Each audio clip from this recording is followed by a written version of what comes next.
So in about a week, I'm going to step away from my business for an entire month. That's right. I'm leaving my business, taking a month-long sabbatical for the month of July.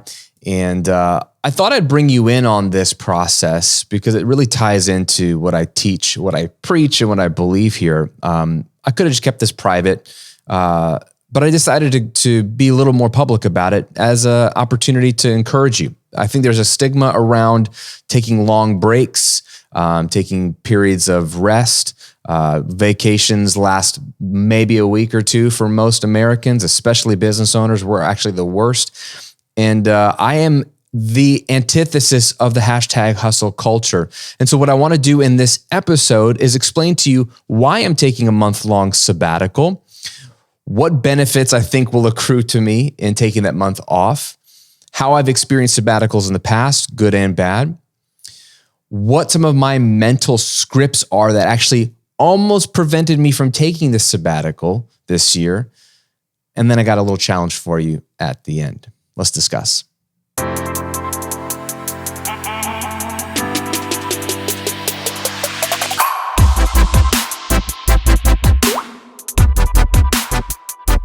Welcome to episode 164 of The Graham Cochran Show, where I'm here to help you build your online business, work less. We'll be talking about that part today.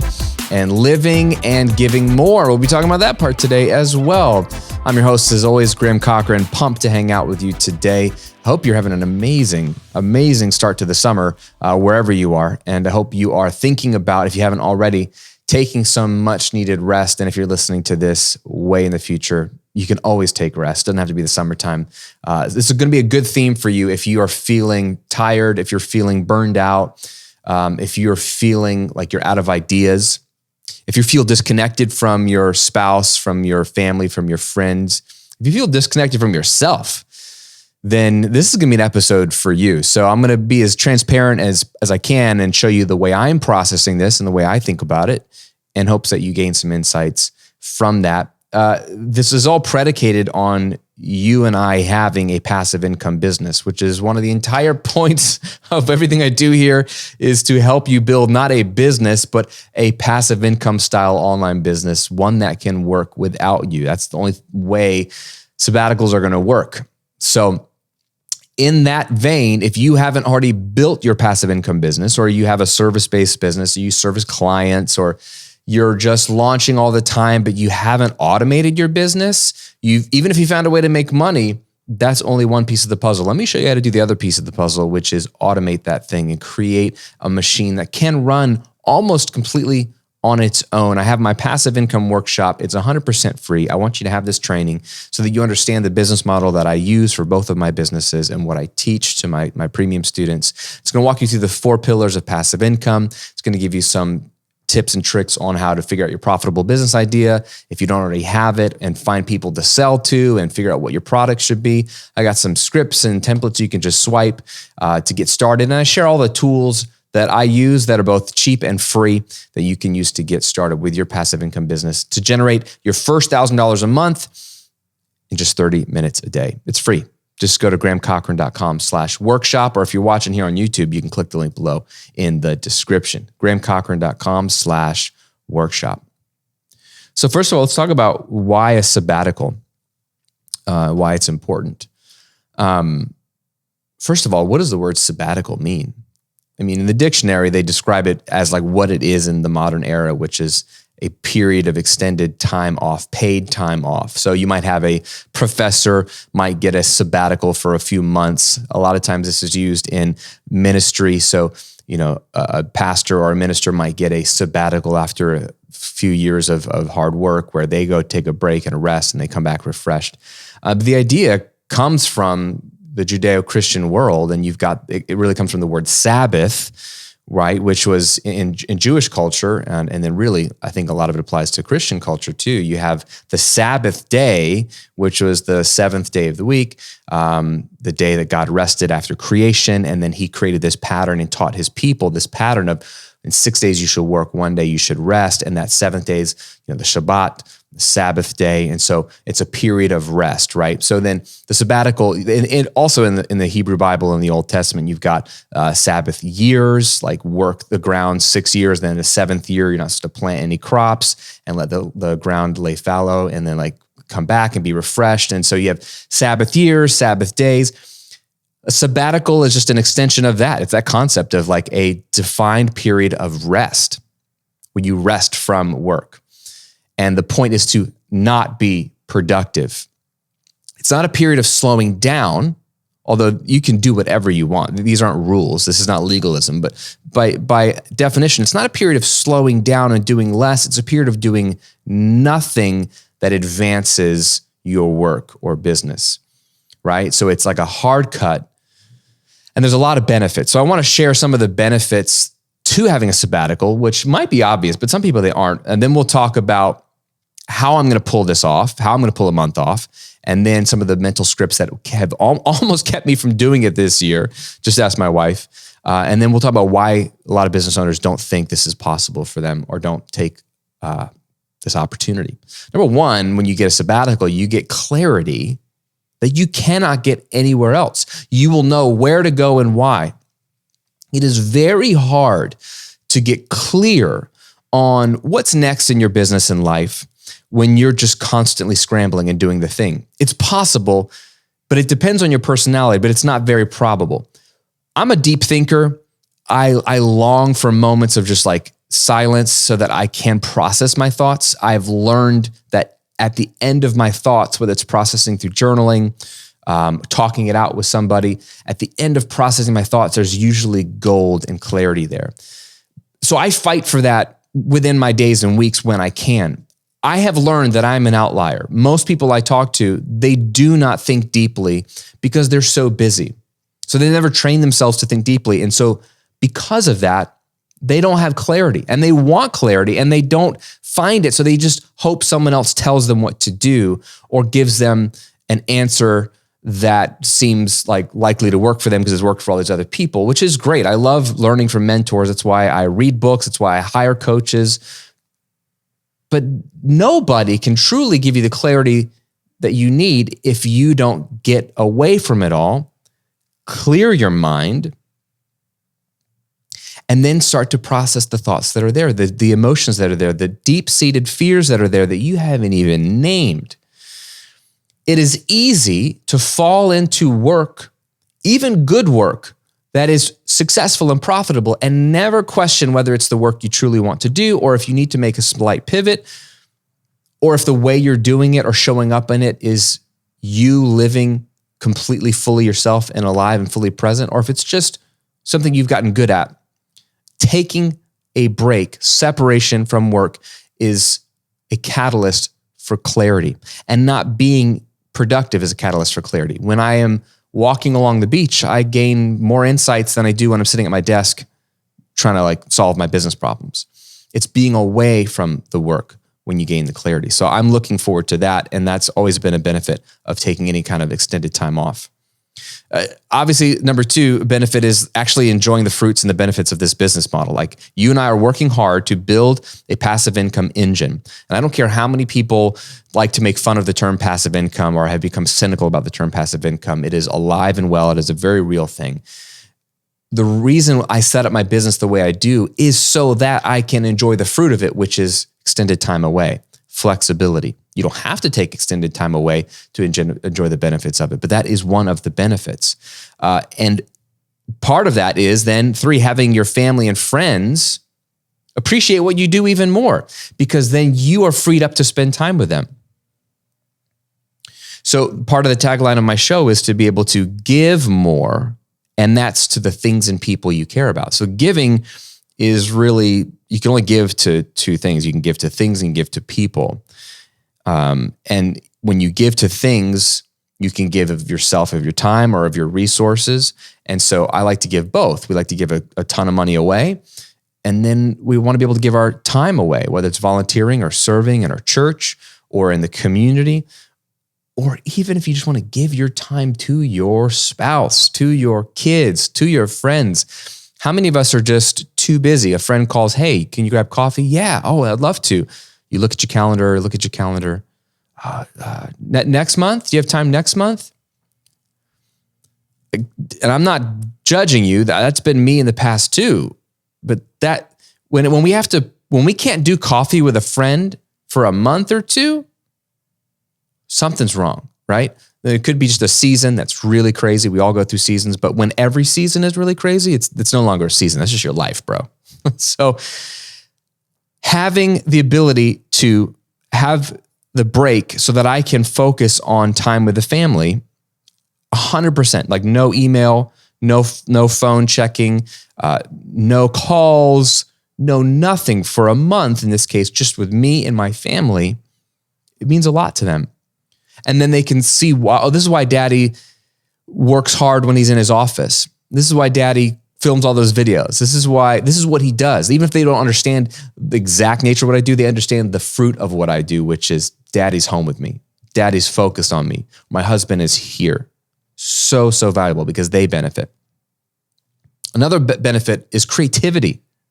One reason why I'm taking this sabbatical is because I need new ideas. I'm awful at new ideas. I'm a consistency machine, which is like one of my superpowers. I am disciplined. I will show up and do the thing every day that I need to until I die. I won't skip. I won't let myself skip.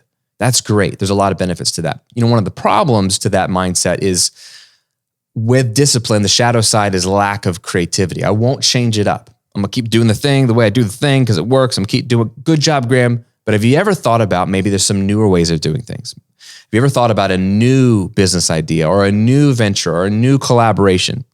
Now, I don't have time to think about that because I'm consistently doing the thing. So for me, I struggle with creativity, which is interesting because I come from a creative background, but I can get so into the routine that I lose creativity. So taking time off for me is going to give me an opportunity with that emptiness, with that space for ideas to come, creativity to come, not just the clarity of what's next, but creativity of how to pursue what's next.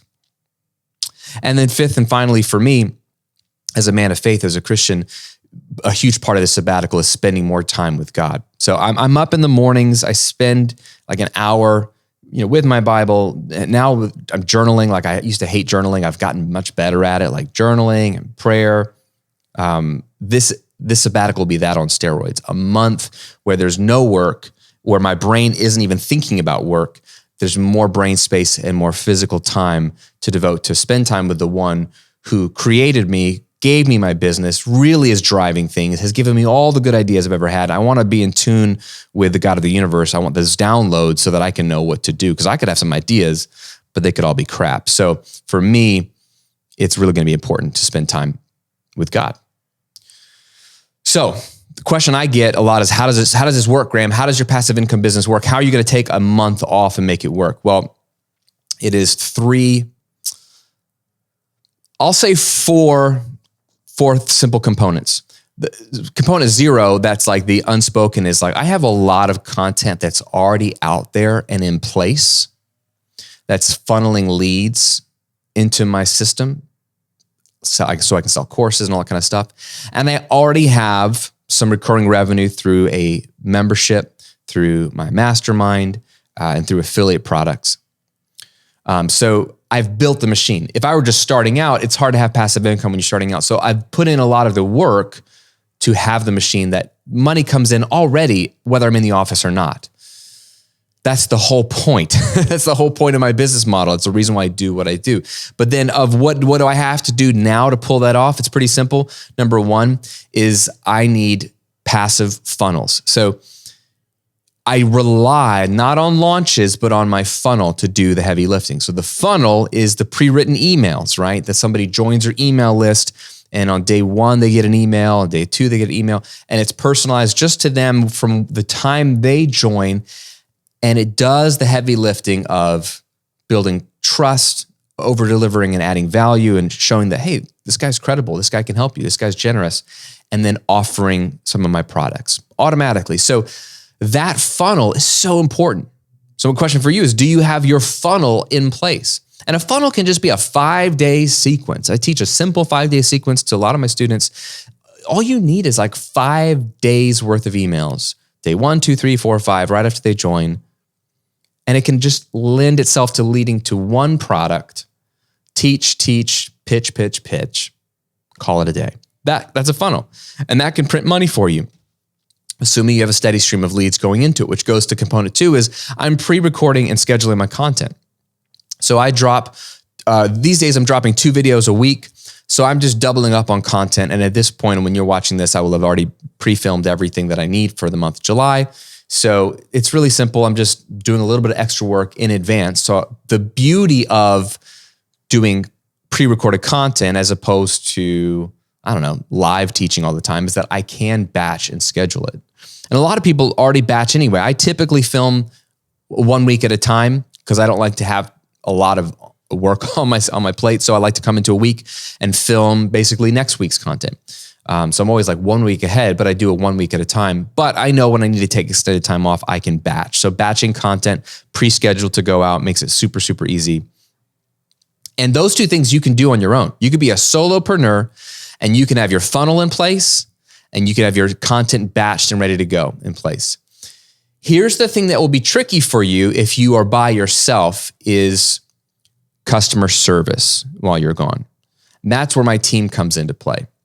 So I have two guys on my team, one full-time, one part-time on this brand. I have a couple of people on the Recording Revolution. I don't run that anymore. It's run for me. But I have 2 people on my team.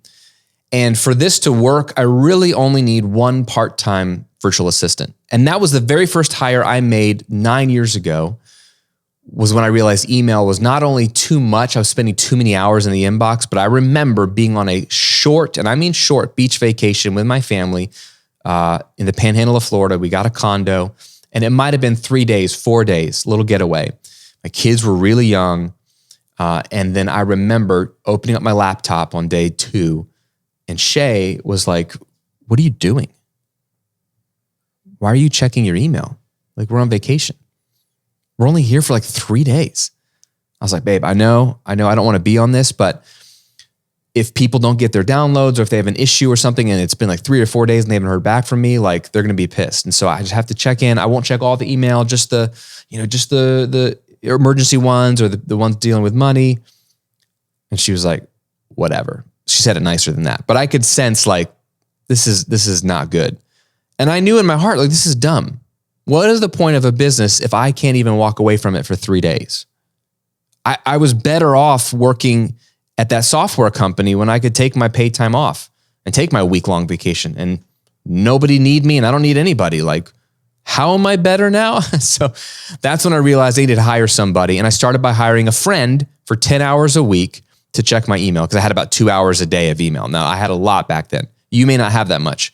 Even 5 hours a week. Can you check my inbox 1 hour a day, Monday through Friday? Don't have them check on the weekends because nobody should be working on the weekends. Can I get an amen? Chick-fil-A is crushing it and they're closed on Sundays. So we don't need to work on the weekends. So that was my first hire. And I found a friend who wanted a little bit of extra income who could like do this in the evening, every evening while him and his wife watch Netflix or just they're chilling out or whatever. Super easy, low cost. If you're making any amount of money, that should be your first hire. And that's how I'm able to pull it off. Now, if you're taking 3 days off, I think you'll be fine. Just let things fall. And if people are angry, they're angry. You could even go a week without responding to people. And I think it's fine. I was a little manic back then. I've learned to just like not worry if people are upset with me because I can clean up most messes later, right? Most people are gracious. And the 1 or 2 people that aren't, usually you can solve it later. It's not a big deal. But if you're going to be gone for longer than a week, you probably need a virtual assistant checking your email. So that's the third component is team. I have team. They're amazing. And they'll take care of the important things. And then the people that just want to hear back from me later, they'll just wait. They'll have to wait. If they can't wait, then I am living as a slave to them. And that's not what I'm about. I left the corporate grind so that I can be free, not so that I can be a slave to a million bosses instead of the one boss I had. That's an important distinction. So if you find yourself afraid of disappointing people in your inbox, tease it out a little bit. What's going on there? Who's really running the show? Is it you or is it the people in your inbox? Are they running your show? So don't let them run your show. But it's real simple. Funnels, pre-scheduled batch content, and a small team. So let's talk about real quick. This sounds great, Graham. Would you believe most people aren't going to do this? Can you believe that I almost didn't do this? So I'm going to share some of my fears. Some are founded, some are not founded. Maybe you can identify with any of these if you've never taken extended time off. Number one, the overarching fear is my business will crumble without me. I have this fear in the back of my head all the time, which is shocking because I actually know it's not true. And I teach this kind of stuff, like to separate from work, separate your identity from work. But just so you know, I'm not a robot, I'm a human, and I actually still struggle with, but my business will crumble without me. Number two, there's so much that only I can do. Only I can do. So my team, they're not going to respond to emails as well. They're going to miss something. Something's going to be missed, or it's not going to be done right. You know, what if I had a hard time trusting someone to take over my email, by the way. I say it like it's no big deal. It was a huge deal for me because not only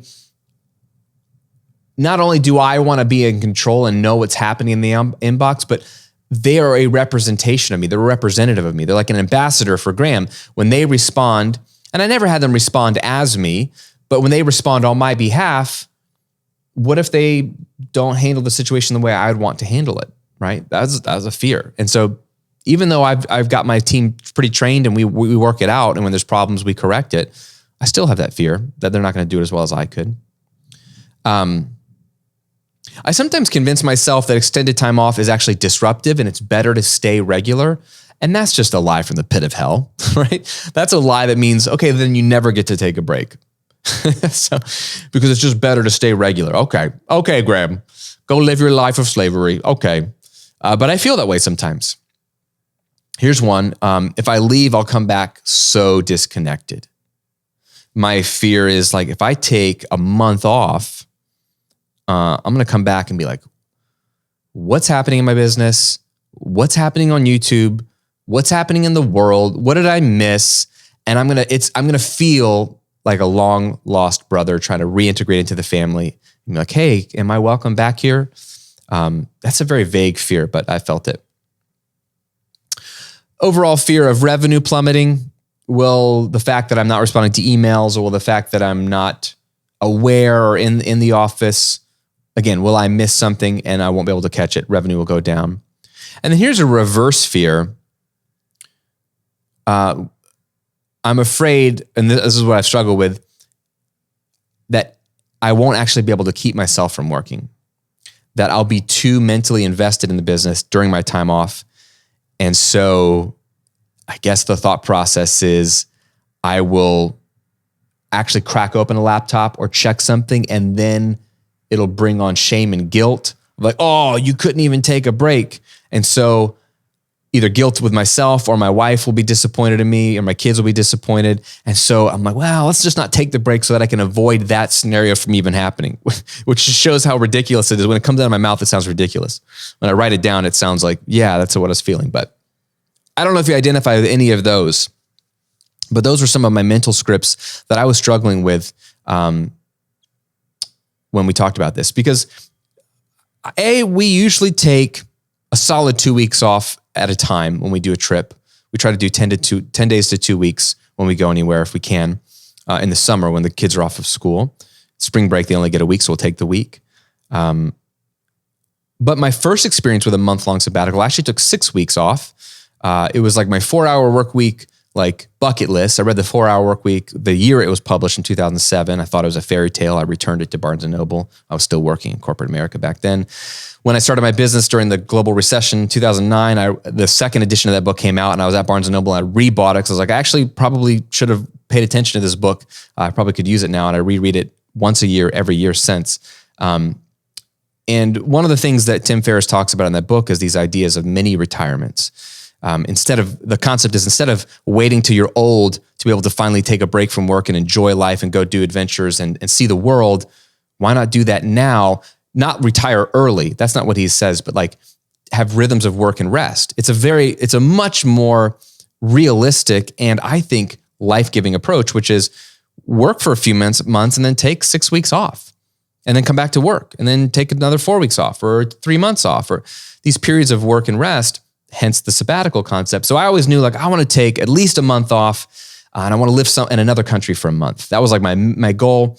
And then really in the back of my mind is like, I want to make a 6-week departure. So in 2018, my family, we went to the south of France and we lived there for a month. It was amazing. My kids, they were bored out of their mind because we were out in the middle of nowhere. Now my youngest is like, oh, it was the best trip ever. I'm like, oh, you sounded bored then, but it was an amazing experience. We had some challenges. It was hard sometimes. I'm the only one that spoke the language and I barely speak French. So even I was struggling, but it was a great challenge. And I thought I was going to work like an hour or two a week, just check in, but the internet never worked anywhere we went because we were out in the middle of nowhere. So it was just too slow. So it's like, forget it. So I ended up not working that month. And then my family flew home after 4 weeks, or after a month rather. And I stayed in Europe for 2 more weeks, visited my business partner in London. And then I did a bike tour around the south of France, in the Pyrenees, really near Spain, around the Tour de France that was going on. So I got to do this sort of bucket list thing, like cycle up some of the biggest mountains in Europe, which is pretty cool. So that was 6 weeks. And that was an incredible experience. Because 1, I realized my business did not crumble. And 2, I got to go live my life. And 3, I got an immense break, which was just really helpful because I was about to go into a season of life where there was a lot happening. And it gave me fuel that I really, really needed, and a lot of perspective. So I haven't done a month-long sabbatical since then. And I've honestly been afraid to because I've had so much going on. My business is growing. I signed the book deal. I've been writing the book. It's just like, it always has seemed like this is not a great time to do it. I'll just take a week off, take 2 weeks off. And my wife, earlier this year, January, she's like, yeah, let's take another month off this summer. I really want to do that. And I pushed back. I was like, nah, babe, I don't know if this is a good year to do that. Like I was already talking myself out of it. It's never a good year to do it in one sense, right? It's never like you're always busy. Next year's not going to be any different for you or for me. It's going to be something else. It's going to be another reason not to, but you have every reason to do it right now. But most people won't. So few business owners won't. I'm not talking about people working a job. Let's talk about business owners who have the opportunity that not everybody has. Why do so few business owners take sabbaticals? And why is there a stigma around taking long breaks, long periods of time off? Even when a lot of us are in the online business, the passive income business space, why is there this stigma? Well, this is important because this is what it comes down to. I think everybody likes the idea. Oh, a month off. That sounds great. Sure. Very few people are like, that sounds awful. But most people don't take it. Why?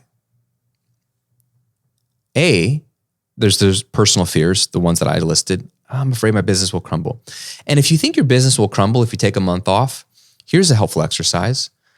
Redesign your business so that it won't crumble if you take a month off, even if you never take a month off.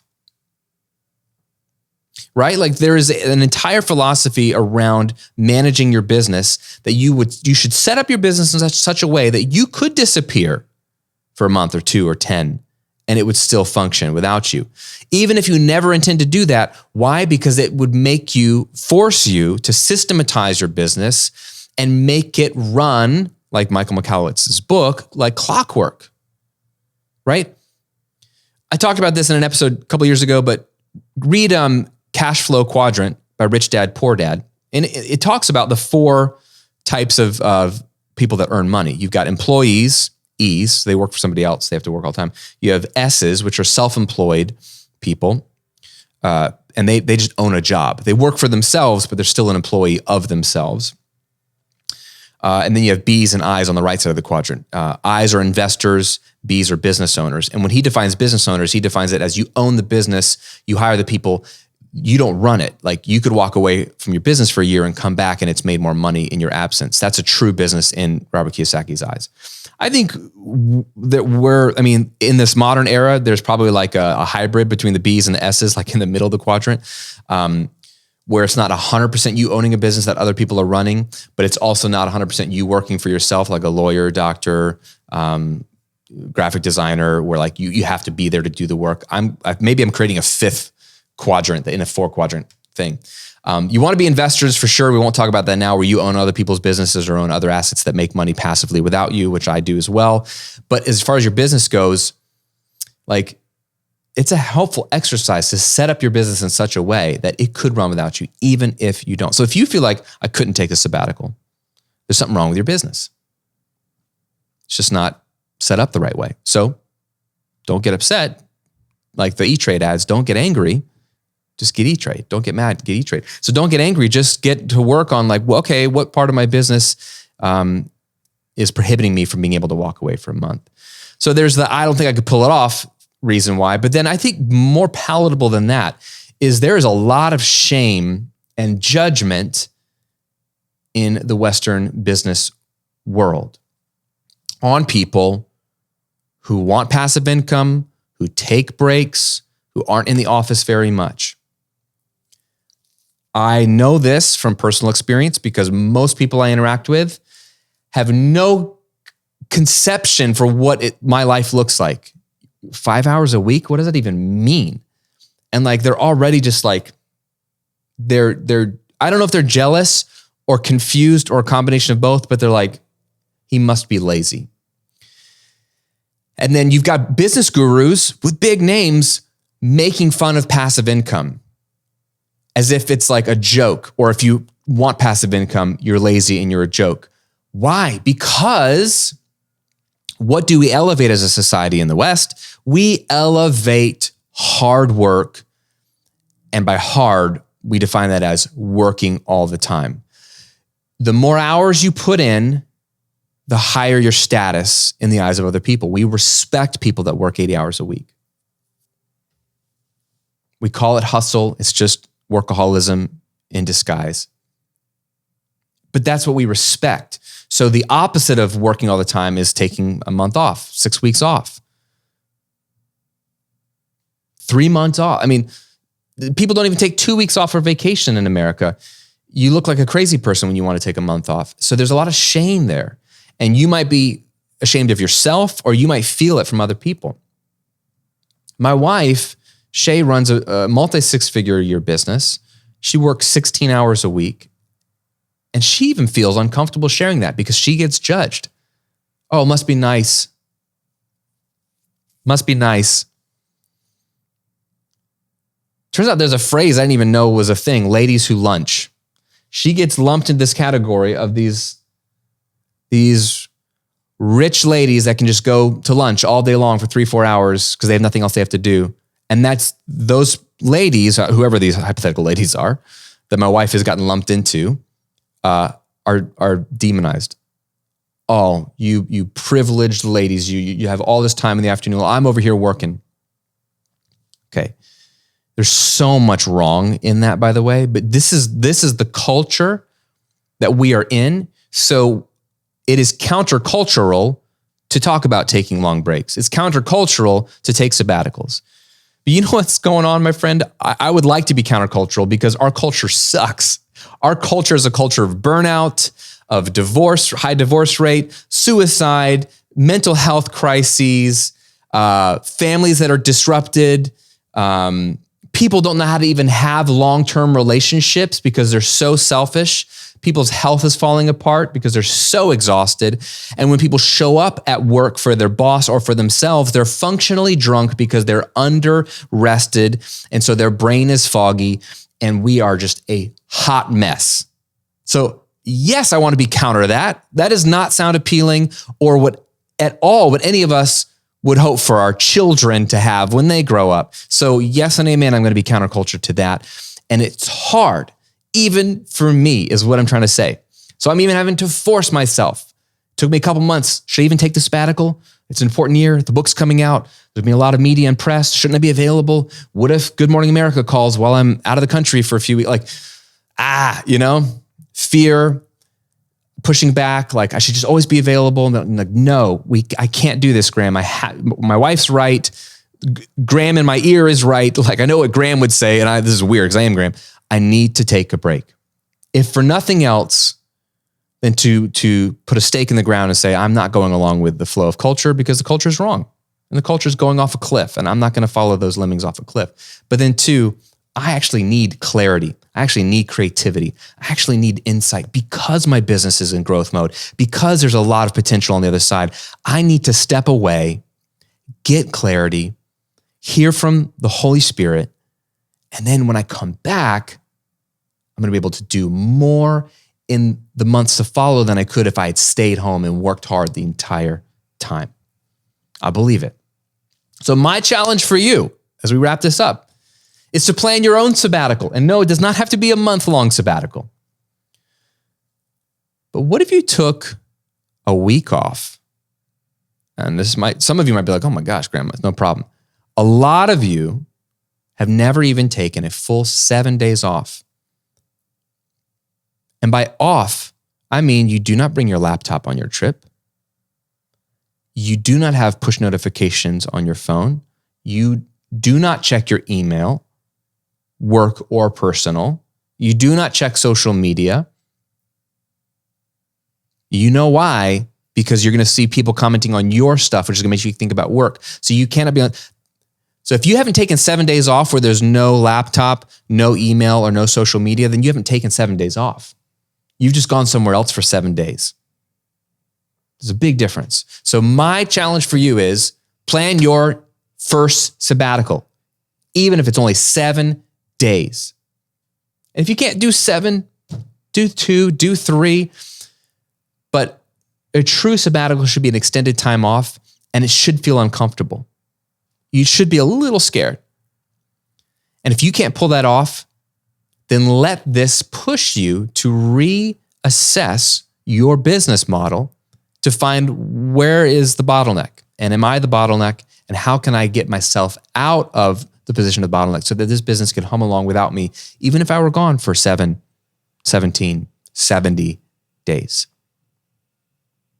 Got a lot of content on the YouTube channel on all of that. I won't go into it here, but a great book to read is The 4-Hour Workweek by Tim Ferriss. It's on my shelf somewhere, and super practical, but a lot of stuff you can do, but it's more, I think, of a decision and a mental state. Let me know in a comment below if you're watching on YouTube, if you've ever taken an extended sabbatical. What was the longest you've ever taken off? What was the pros? What were the cons? And what's your goal? What would be the dream for you for your next sabbatical, your next extended break? What kind of time off are we talking about? And what are you going to do today to move yourself a little bit closer to that break? And finally, if you need to reorient your business to be more of a passive income style business, take my free workshop. It'll walk you through how to pull that off. Links below in the description, or go to grahamcochran.com/workshop.